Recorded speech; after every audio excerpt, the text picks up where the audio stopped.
안녕하세요. 오늘의 주제는 우리가 결국 사업을 해야 하는 이유입니다. 우리는 취업을 하고 언젠가는 퇴사하게 됩니다. 여러 가지 이유로 자의 혹은 타의로 직장을 그만두게 되고 짧게 다니든 정년까지 다니든 결국은 퇴사하는 시기가 오게 되죠. 따라서 우리는 퇴사 이후의 삶을 생각해보지 않을 수 없습니다. 지금 회사를 잘 다니고 있더라도 결국은 자신만의 직업을 찾고 사업을 해야 한다고 볼 수 있겠죠.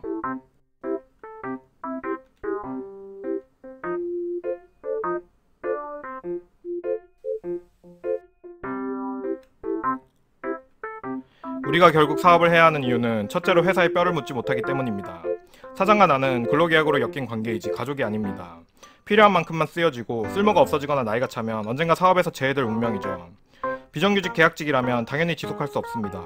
정규직이라고 하더라도 최대 60세, 그나마 있는 정년도 사실 지키고 나오기 어렵습니다. 일부 직업군을 제외한다면 퇴직 후에 연금 같은 것은 별로 기대할 수 없죠. 물려받은 재산이 많거나 일부 재테크에 성공한 사람들 외에는 월급 모은 돈으로 죽을 때까지 살아갈 수 없습니다. 즉 회사에 뼈를 묻을 수도 없고 아무리 애사심을 가지고 성실하게 다녀도 회사가 퇴직 후까지 나를 지켜주지 못하는 것이 현실이기 때문입니다. 두 번째로 단순 직장이 아닌 직업을 찾아가야 하기 때문입니다. 단기간의 목표로 돈을 버는 것이라면 직장에 초점을 맞추어도 문제가 없죠. 하지만 정말로 퇴사 후까지 준비된 자신의 직업을 찾아내려면 먼저 직장과 직업을 구분할 줄 알아야 합니다. 똑같은 말 아니냐고요? 사전에는 이런 식으로 표현하고 있습니다.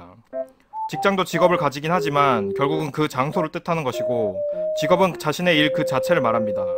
취업에 성공해 직장에 들어갔다고 하더라도 자신이 도저히 할 수 없는 일을 하고 있다면 그것은 자신의 직업이 아닐 수도 있습니다.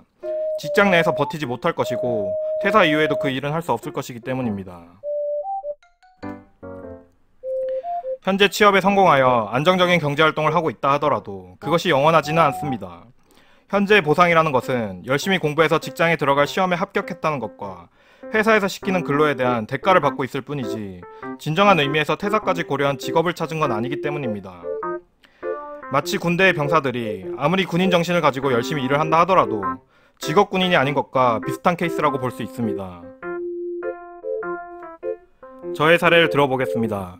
저는 어느 공기업에서 직접 근무해보며 느낀 점이 많습니다. 열차 전호, 선로 변경 등을 하는 사무 영업직과 KTX 철도 차량을 검수하고 유지 보수하는 차량 분야 근무를 한 적이 있습니다.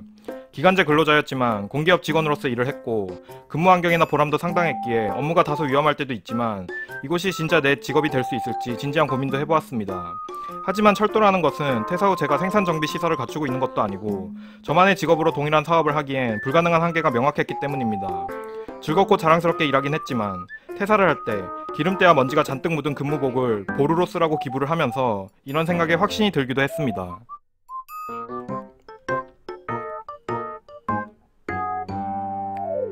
저는 반도체 전장, 스마트폰, 자동차 부품 생산 등 생산직도 여러 곳 경험했었는데 이런 곳은 돈은 좀 더 벌 수 있지만 제가 다녔던 공기업과 비슷한 이유로 직업을 찾기가 어렵습니다.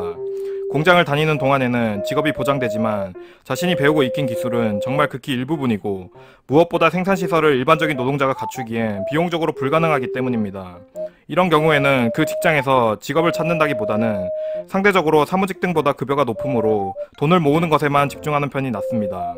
퇴사 전까지 모은 목돈으로 돈이 돈을 벌어다주는 사업 기회를 찾는 것이 현명할 것입니다.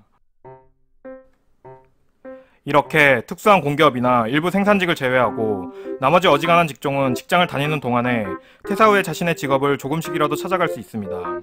사업 아이템은 무엇을 할지, 돈은 어떻게 버는 것인지, 어떤 준비와 지식이 필요한지, 머리로 아는 것과 직접 해보고 느끼는 노하우는 무엇인지, 자신의 적성은 무엇일지 단순히 시간만 때우며 일만 하는 것이 아니라 자신만의 직업에 대한 관점을 탐구하고 일을 하면서도 충분히 준비할 수 있습니다. 본인의 적성과 잘할 수 있는 일로 돈을 벌 수 있다면 직장에 얽매이지 않아도 되고 수입의 많고 적음을 떠나 누구보다 충분히 행복해질 수 있게 되는 것입니다. 직업을 찾았더라도 자리를 잡을 때까지는 실패할 수밖에 없습니다. 실패를 두려워해서는 안 됩니다. 오히려 빠른 실패를 반가워하고 타산지석으로 삼아야 할 것입니다. 지금 하는 실패는 모두 성공을 위한 경험치에 불과합니다. 철저한 준비를 바탕으로 자신이 찾아낸 직업의 방향성만 명확히 하면 될 것입니다. 모조리 실패하더라도 괜찮습니다. 말이 좀 이상한 것 같지만 어쩔 수 없이 임시 직장을 다니더라도 성공할 때까지 밀어붙이는 노력을 하다 보면 조금씩 그것이 누적되고 성장하게 되며 결국은 목표에 도달하게 되는 것이 순리이기 때문입니다. 자신을 믿는 것이 무엇보다 중요하다고 볼 수 있겠습니다. 지금까지 시청해주셔서 감사드립니다. 여기까지 잘 이해하셨다면 취준생은 어디에 취업을 해야 되고 직장인은 어떻게 일을 해야 할지 고민해볼 기회가 되었을 것입니다. 취준생은 왜 취업을 해야 하는지, 직장인은 출근 후 남는 시간에 무엇을 생각해야 하는지, 미래가 막막하고 답답하셨던 모든 분들에게 조금이라도 방향을 잡는 데 도움이 되셨길 바랍니다.